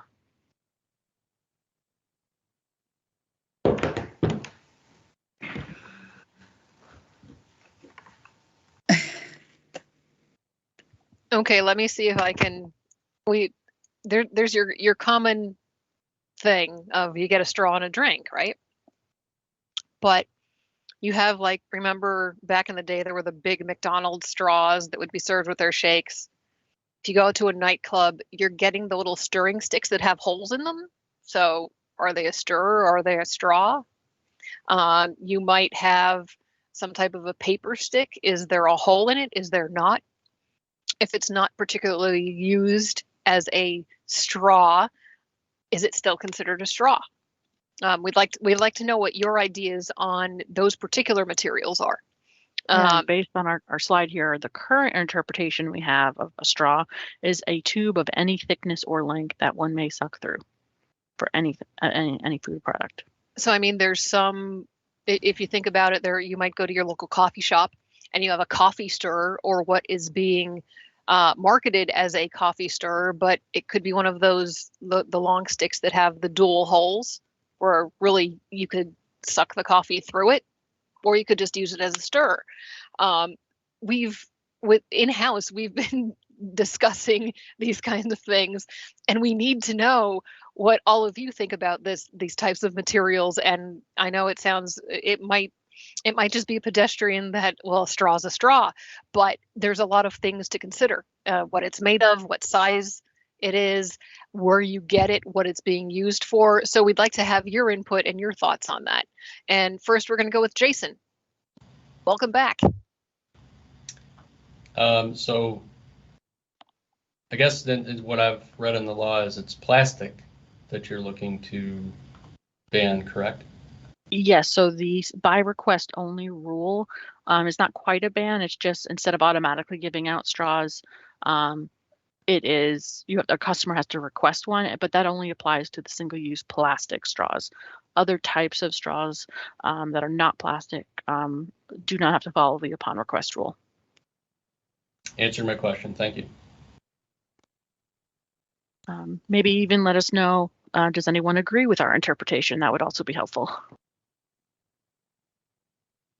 And if you think we're going down a rabbit hole, I mean, we'd love to hear your thoughts on that too. Jason, do you have any further question? Oh, no, sorry. Okay. Deanie Checo? Share your thoughts. You're muted. Yep, I'm sorry. There, Keep forgetting there to- you go. I was also looking for clarification. It was my understanding that a business has to have plastic straws available upon request. Yes, the law states that food service businesses must have an adequate supply of single-use plastic straws on hand for the purpose of a customer requesting them. They have to have them available. Okay, I think there's room for making that much better. I'm concerned about having a plastic straw available. So if you have a business that has migrated and has, paper straws or another product type, it doesn't, to me, make a lot of sense to encourage having a plastic on the side available to customers. Thank you. I think it's important to know with rules, we can't change the way the law is written, but we can just clarify. Mm-hmm. So that I think is our plan, and we are working on some guidance in lieu of the rules at the moment for the straw provision as well, in hopes that maybe we can cover this issue. Okay. Well, in that case, may I recommend that if it is a plastic straw, for it to be a flexible plastic straw up top, so it's bendable, and that could be more, that is more ADA compliant. I remember back in the when the legislation was going through, there were many interested parties that were concerned about the flexible straws, and Yes. for that reason. And I know that at least I don't know if the last time I was in a hospital, we always called them the bendy straws. Mm-hmm. It seems that they would probably be the most effective, and it would be more for the intent of why that was included in the law. So we're aware of some of that background too. If there's any further information or insight that you have on it, we would love to hear more. Okay. Thank you, Judith. All right. Thank you much. Next up, we have John Weber. Welcome back. Hey, John Weber, Surfrider Foundation. I think partial answer to Deanie's question is I think the reason that we left having a supply of plastic straws on hand in the law is for a person with a disability. In many cases, a paper straw is not going to do, and so for that reason, that exception was left. I do like Deanie's suggestion that they could just use a silicone straw, a reusable one, or something like that. But my concern here is that the business owners, I hope they don't say, well, I need to keep the supply of plastic straws because I don't know, everybody that comes in my business in the next 3 months might ask for a plastic straw. I think that would be abusing it, and not that, I think one box should be fine and it should last you 10 years. But if somebody walks in and has somebody with severe cerebral palsy that needs a plastic straw, that's just like how they drink, the place should be able to accommodate them, and I just want to make sure let's make sure it doesn't get abused, and them keeping big supplies of plastic straws and then just giving them to everybody. So your biggest concern would be that there's that reasonable accommodation from the ADA sense, but not an abuse of the use of plastic when paper would otherwise do for someone who is not disabled. Yeah, that's. Okay. I think that captures it. I mean, it almost sounds like the way that the law was just interpreted. That's almost like a mandate, like you have to keep a supply of plastic straws on hand for those exceptions. And I just want to emphasize, it would be for those exceptions when it's really, really needed. I just think in general, most of these businesses that put a straw in every single drink, for the last 50 years, they're going to be like shocked and say, "Oh my gosh, we were wasting so much money on straws. Since we don't put a straw in every single drink, now we're saving so much money. So now we can afford to have these paper straws for when they are requested, or bamboo, whatever is more environmentally friendly on the breakdown side. But yeah, if they have to keep like one small box of plastic straws on hand, or like Deanie said, a reusable silicone straw they have to accommodate somebody with a disability, I think that, I think that's fair and that's fine. And that's why that exception's in the law. And would you think maybe we need to define adequate supply as in a rule? Is that something you think would be interesting to people to have that further defined? I think it wouldn't hurt, but I'm not the regulated community. I understand. I just, let's face it, things get abused, and so maybe some clarity there would be good. And if anyone else has thoughts on that as well, feel free to raise your hand. John, thank you so much. Do you have anything further at this time? Nope, thanks. All right, thank you. Next up, Jason Wadsworth. Welcome back, Jason. Hey folks, Jason Wadsworth, Wegmans Food Market. So we actually got rid of plastic stir sticks and plastic straws in our business. We still sell plastic straws, but that's the grocery center store area. One interesting thing, and we'd be interested in understanding what other alternatives for straws are out there, just as an interest. But one of the things we heard from customers is their concern on paper straws, since that's what we offer today, about gluten sensitivities. So I'm just putting that out there that we actually went through and got our certified gluten-free. So, but there's another alternative called a wheat straw.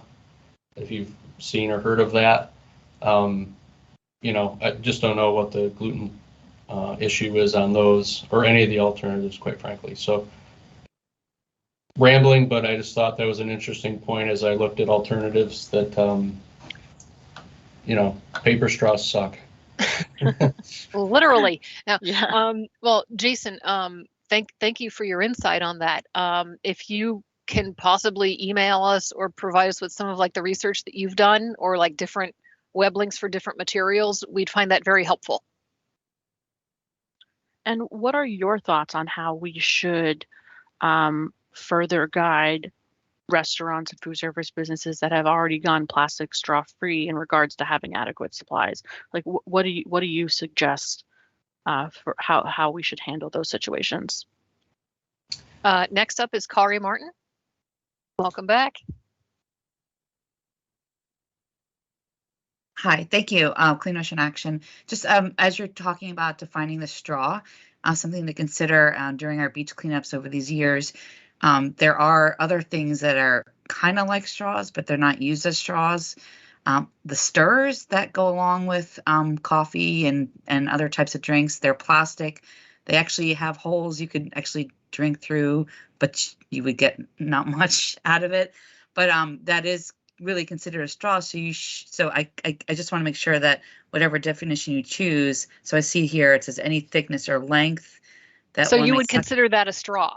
I would, but people call it a stir, or for your coffee and stuff like that. So just someone may not interpret that though as a straw. You know what I mean? So if you put this in the guidance, they're like, well, that's not a straw because nobody sucks through it. But it's a problem we find on our beaches, and the way we code it in our data card is straws and stirs, because they're pretty much the same type of cylindrical type of item. Thank you for that. Well, welcome to my life since this law has been passed. Thanks. Good stuff. Thank you. Next up is Cindy Ziff from Clean Ocean Action. Hi, good afternoon. How are you? Good. A very interesting afternoon of conversation. Cindy Ziff from Clean Ocean Action. I just wanted to emphasize what John Weber from Surfrider was saying about, sort of people taking advantage of the upon request element.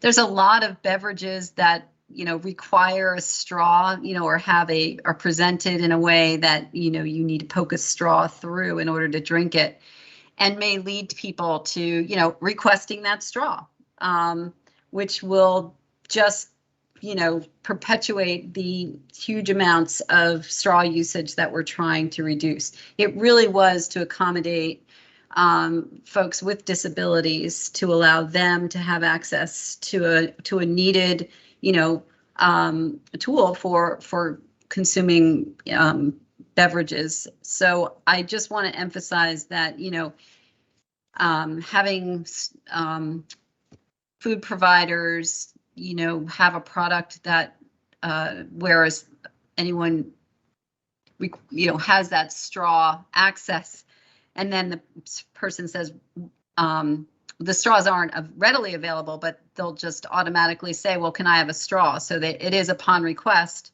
but there's no emphasis on the reduction. So I don't know how that is being evaluated. But again, the purpose of the allowance was for folks with disabilities, and not to just let anyone, because they want to drink a beverage, request a straw. It's not the purpose. I believe that. Does that make sense? No, I definitely get your concern. I think the way the law is written, because even though we know based on the comment periods of through the legislation that is the reasoning behind this exemption, it is written as a general statement. So you're not required to have a medical issue to request a straw. I don't know how we would limit that in a rule, but I'd love your suggestions. Yeah. And I love the fact that it's like a lot of these discussions that we're having with you, our regulated community, are similar to the questions that we've had in-house. And it's refreshing to see that you have the same concerns that we do. So I think that this exchange of information and ideas is really going to be helpful, because really you guys are going to be the ones using the rule. And we'd like to know what your viewpoints are on it. And the fact that you're having the same questions as us, it tells us, okay, it might be the statute, but we have to work together to see how we can bring the original intent of that law into regulation. So thank you very much. Thank you. Next up, we have Mary Ellen. Hello again. Hope you Erin, don't mind that I'm doing this on a first name basis I at know this point. I'm pretty sure we all know each other. Erin did sort of touch upon this, but I just do think that we have to keep in mind during this conversation, no, we don't want to have just as many straws as we've always had, but the issue for an employer, a business, a worker, you can't in any way ask or imply whether somebody has a disability or why they might need a straw. You can't just, if somebody says, I want a straw, you can't say, why do you need one? You can't say, you know what I mean? So I just think that that's something that we have to keep in mind. You cannot discourage someone if they say, I want a straw, because maybe they do have a disability that you can't see. So I just sort of want to, kind of put that out there to make sure we don't restrict what people can or cannot do or ask. I mean, right now, if anybody says, "May I have a straw?" you have to give them a straw, and that's the end of the, end of conversation. No further discussion or questions. Should that associate have? And then just, again, I think one of the questions and concerns that we've been getting in terms of customer service from our members is that in situations where it's not if somebody has made you a milkshake and now they don't give you a straw, but it's something where you are by yourself at a self-serve station. And if there is no readily available opportunity to have that straw, to ask for that straw because there's no employee there. And so that's one of the questions, and I know we've talked about with some of the folks in DEP so far, that we would have in terms of that self-service station and the opportunity to request or take a straw as needed. And so I gather those conversations are still happening, but just wanted to bring that into the discussion again. Mary Ellen, thank you. That's your timing is impeccable, because it was like the perfect segue. Erin, I think we might want to move on to the next slide. Thank you. I was thinking the exact same thing. Perfect. Which is, how is the request by only straw program working out in practice? Yeah. Erin, back to you. So it has been just over a month since the implementation of the by request only regulation for the single-use plastic straws. And as we discussed earlier, rules sometimes are even better when we already know how it's being implemented and we can see the issues and use that to create the rules and make it better in the future. So we want to know in your areas where you live, where you work, where you go, how is the buy request only rule working out in practice? Mary Ellen, you still had your hand up. Do you want to add a little bit more from the good segue that you gave us? I'm sorry, I forgot to go off mute again. But no, I mean, thank you. I think I pretty much covered it. It's just a concern again about customer service and providing the opportunity to take a straw again, particularly in a circumstance where somebody does need a straw for medical reason, and you don't want to force them into a situation where now they have to kind of leave that station and go in search of a employee. Particularly as now you have more self-service, checkout and things like that. So thanks so much. All right. Thank you. Kari? Yes, you have the floor again. Just so just some initial feedback from either just personal experience or professionally with people raising questions. And I have a question also. Was there any? I didn't see much outreach and education on this part of the law. I don't know if that was deliberate because of the timing of it, but for the pandemic and stuff like that. But I'm just thinking not many people heard about it from what I understand, and at least locally in Monmouth County here, through friends, family, and businesses that I go to. Some the diner that I know of, didn't put it in the bag, this time, which is good. So maybe some of it is getting out there. But I think one instance was at a movie theater with a high school student that was an employee and was not aware of the law and wasn't told. And unfortunately, someone got angry and they had to, get a superior there to clear up the situation. So I think there is people, it's a behavioral thing. People are used to getting it, and there's no signage, there's no, outreach, I think, to make it known. I mean, it's in the papers, right? But I don't know how many people read newspapers anymore. I did see a lot on the bag, the plastic bag, a little prep work, at ShopRite, there's signs up at the checkout, but seen really nothing about straws, and it may be a small part to some, but it's a huge behavioral thing, unfortunately.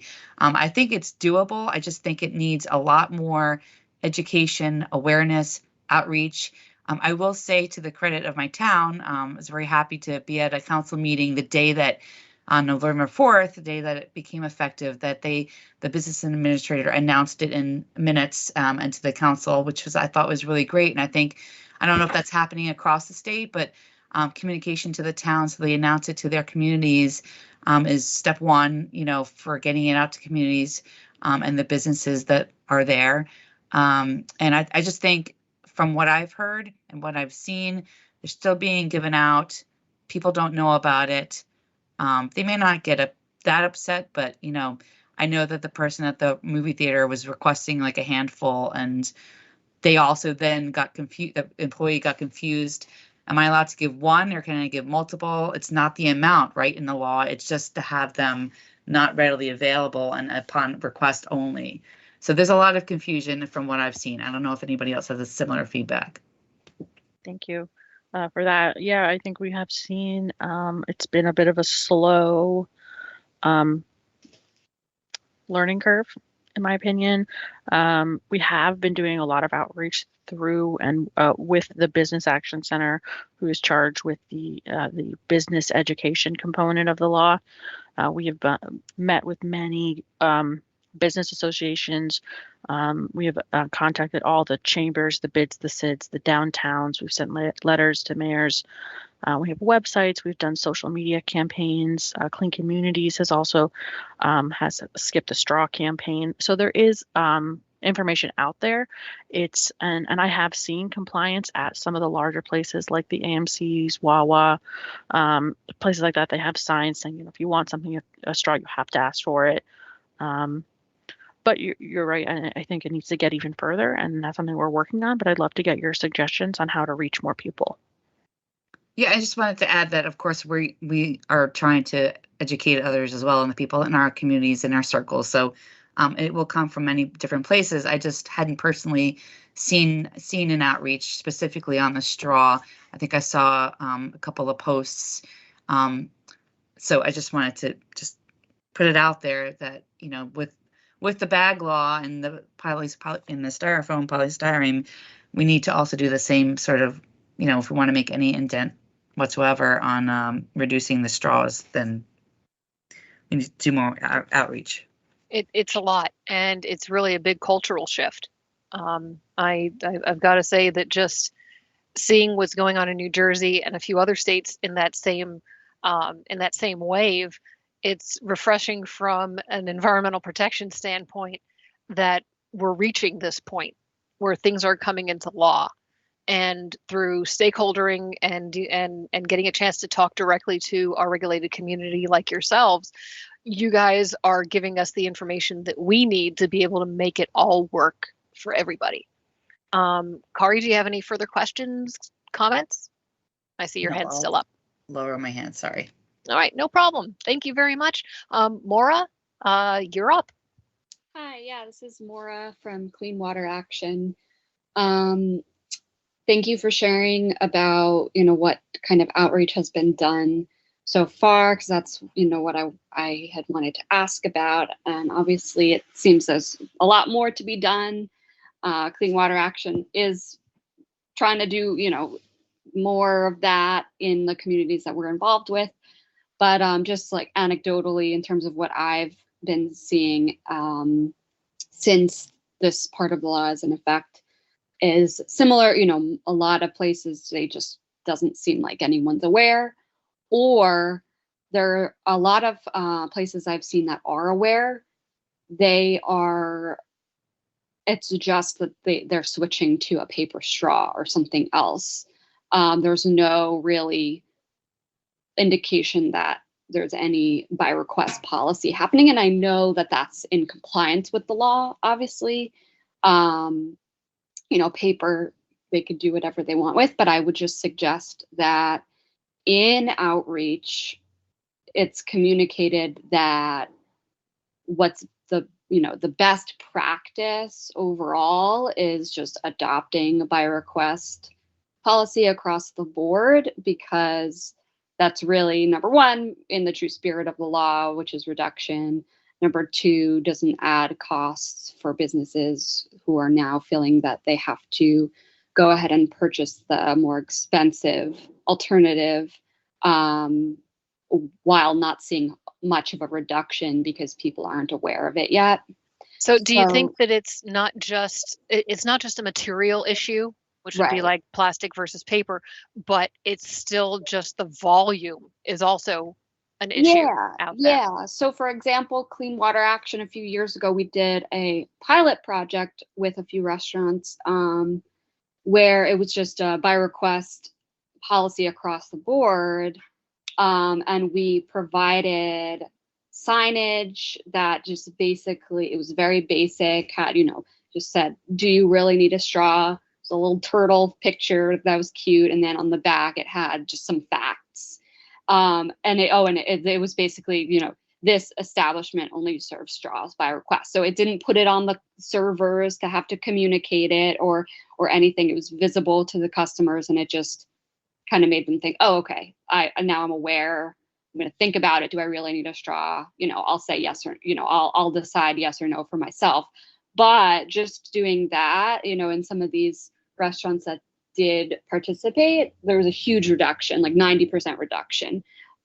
So that's why I think a lot of it should be coming down to the outreach, because there really can be a lot of reduction seen in both paper and plastic. You know, I know the law only applies to plastic, but the real, you know, impacts that we're going to see are from overall reduction, embracing the by request, you know, policy, and helping, you know, educate people or just making them more aware.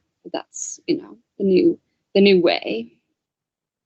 Very thoughtful points. Thank you, Maura. Thank you. And I think that is in line. Also, as I mentioned a little bit ago, with New Jersey Clean Communities has a campaign currently for Skip the Straw. That's what the campaign is called. So it really focuses on more on skipping the straw as a whole.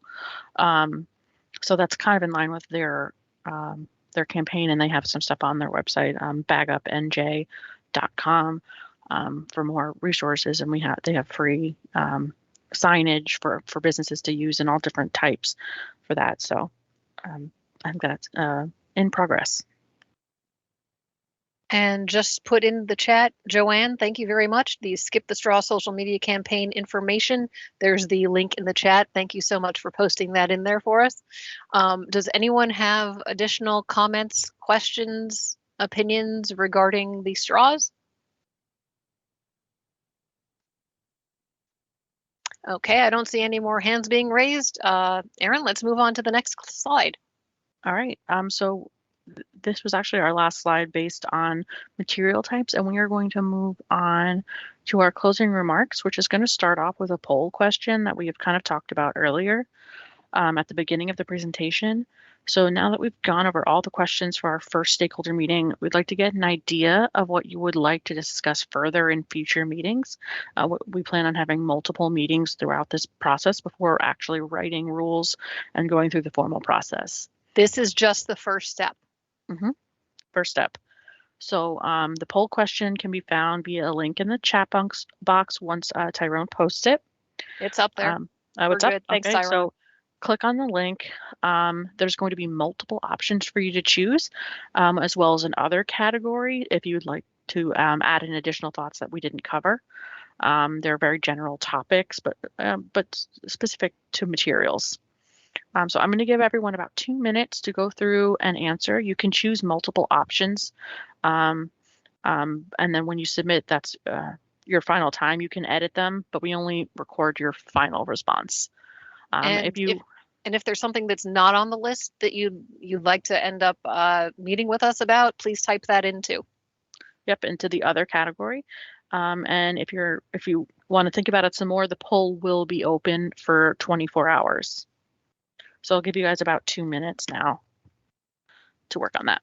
So in the event that you're really not sure or you haven't had a lot of time to think about it, you can actually come back, click on the link to this Microsoft Teams meeting, go into the chat function, and you should be able to still access the poll question link, at least for the next day.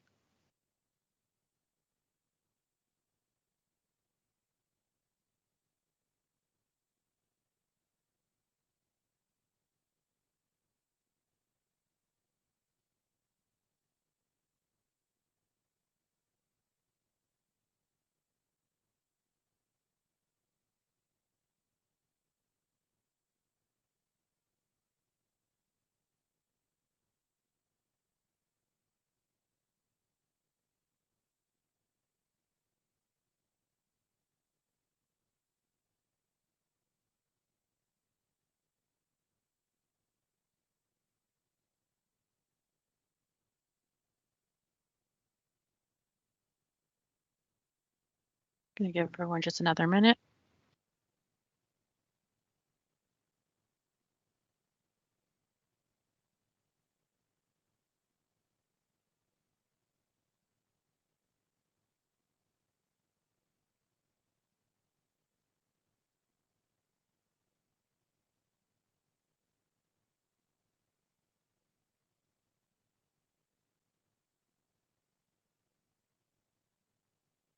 I think the slideshow is no longer on the screen. Just FYI. Oh, odd. Should be. Try it again. Is it back? Yep, it's back. Okay, thank you. You're welcome.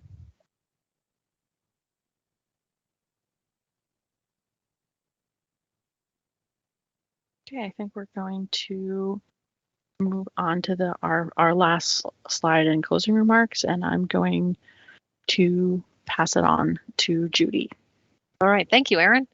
On behalf of the New Jersey Department of Environmental Protection and the Site Remediation and Waste Management Program, I would like to thank all of you for attending our stakeholder meeting today, the first of many I would expect at this point. Summaries of the topics that we covered at the meeting and basically any other additional relevant information will be made available following the meetings at the DEP's stakeholder website. I don't think it's on this particular slide, but it would be at www.nj.gov/DEP/workgroups/index.html. I would ask that someone on staff be able to put that in the chat.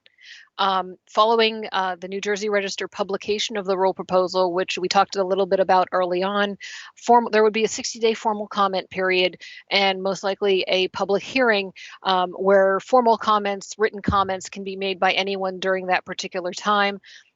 Lastly, we would ask that you direct your main questions via email. This is the big key. This is the big one we were talking about earlier this afternoon.